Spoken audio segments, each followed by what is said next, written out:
50,000 টাকাতেই কিনতে পারবেন হরিণ, তবে তা কিনতে যেতে হবে না সুন্দরবন। রাজধানী ঢাকাতেই এ মূল্যে বিক্রি হচ্ছে হরিণ। শখ করে অনেকে নিয়েও যাচ্ছেন সুন্দর এই প্রাণীটি।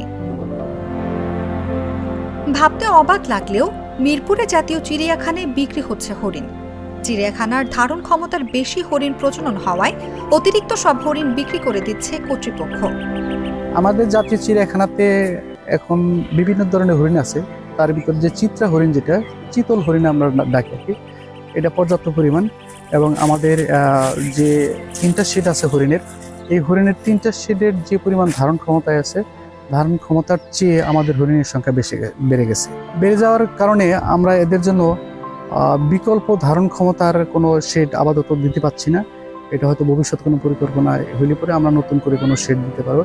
তো এই শেডগুলোতে যেহেতু ধারণ ক্ষমতার বেশি হরিণ রয়েছে, এই কারণে এই সংখ্যা বৃদ্ধি পাচ্ছে রেগুলার। সারা বছরই এরা প্রজনন হচ্ছে, বাচ্চা দিচ্ছে।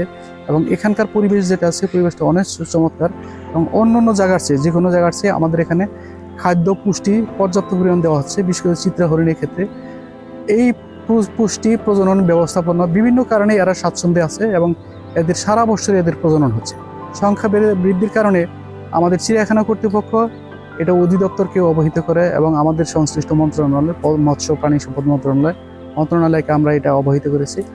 এবং আমরা এটা নিয়ে বিভিন্ন সময় কথা বলেছি যে এই যে সারপ্লাস হরিণ, অতিরিক্ত হরিণ আমরা কি করতে পারি।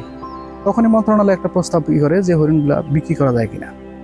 সেখান থেকে অর্থ মন্ত্রণালয়ের প্রস্তাব দেওয়া হয়েছে যে একটা নির্দিষ্ট দাম ধরে নেওয়া হয়েছে যে কত দামে একটা হরিণ বিক্রি করা যায়। এই দামটাই প্রস্তাব আকারে অর্থ মন্ত্রণালয়ে প্রেরণ করা হয় এবং অর্থ মন্ত্রণালয় এটাকে অনুমোদন দেয় যে একটা হরিণ 50,000 টাকায় বিক্রি হবে। সেই প্রেক্ষিতেই আমরা এই হরিণটাকে বিক্রি করছি এবং সারা দেশে বিভিন্ন শ্রেণীর মানুষ এই হরিণ নিচ্ছে এবং তারা নিজেরা লালন পালন করে বংশবৃদ্ধি করার চেষ্টা করছে। তবে যে কেউ ইচ্ছে করলেই হরিণ কিনতে পারবেন না। হরিণ কেনার আগে অনুমতি নিতে হবে বন বিভাগের। এছাড়া একজন ক্রেতাকে অন্তত 2টি হরিণ কিনতে হবে। করোনাকালীন সময়ে মূলত চিড়িয়াখানায় বেড়ে যায় হরিণের প্রজনন। তখনই সিদ্ধান্ত নেওয়া হয় বাড়তি হরিণ বিক্রি করার। 2021 সালের জানুয়ারি থেকে হরিণ বিক্রি কার্যক্রম হাতে নেয় চিড়িয়াখানা কর্তৃপক্ষ। হরিণ বিক্রির ক্ষেত্রে আমরা যেটা করি, যে হরিণ পালার ক্ষেত্রে একটা আছে, যেহেতু বন্য প্রাণী, আমাদের দেশে বন্য পরিবেশে হরিণ আছে। দেখেন সুন্দরবন, তারপরে দিকে দুবলার চর, লক্ষ্মীপুর, বিভিন্ন এলাকাগুলোতে, বিভিন্ন বনাঞ্চলগুলোতে প্রাকৃতিক পরিবেশে হরিণ আছে। এবং সেই হিসাবে আমাদের দেশের, বাংলাদেশের একটা বন্য প্রাণী এই চিত্রা হরিণ।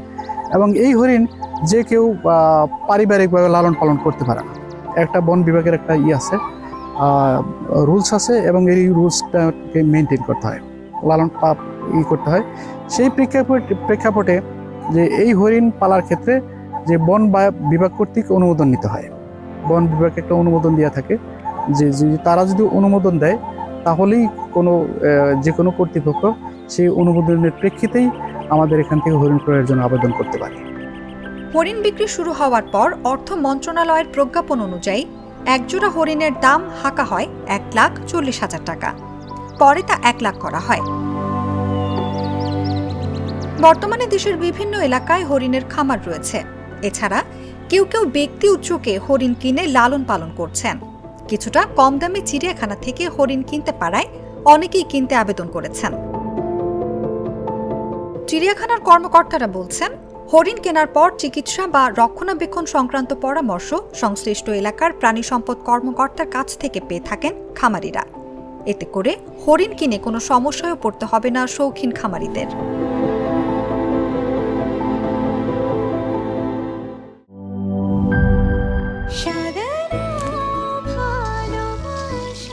স্পেশাল মানুষদের জন্য মজাদার ম্যাজিক মাসালা ফ্লেভারে মিস্টার নুডলস। স্বাদ নাও ভালোবাসার।